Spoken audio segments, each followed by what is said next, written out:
Bravo. Bravo, bravo, bravo, bravo.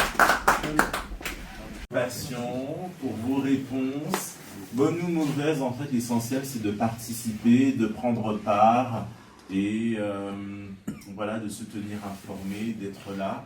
Je tiens à remercier également Monsieur Abdelnour pour ce travail de traduction, d'interprétariat, de médiation sociale et culturelle.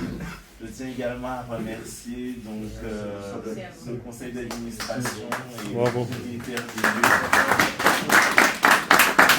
L'association Égypte France et félicitations à vous tous et vous êtes merveilleux et merci également à l'équipe technique ainsi qu'aux personnes qui m'ont permis de pouvoir diffuser les PowerPoints.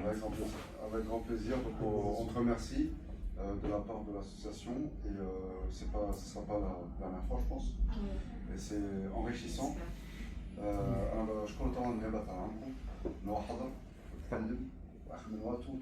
والموضوع ده يا جماعة مش من امبارح، الموضوع ده اشتغلنا عليه والموضوع ده عشان نوصل لكم المعلومة لحد ما مبسطة وسهلة. فده يعني في موجود تعاون وراه، لكن هو ده العهد اللي احنا خدناه ان احنا دايما نجيب لكم الحتة الناقصة اللي هي الحتة اللي عندكم اللي مش اللي هي موضوع اندماج اللغة بعد رمضان ان شاء الله.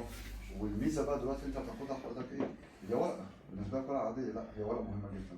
الورقة اللي هتاخدها بعد ما حضرتك تطلع من هنا هي ورقة بتقول ان حضرتك بقيت عندك حاجة اسمها اتستاسيون على ختمة، اتستاسيون ان انت في الاندماج.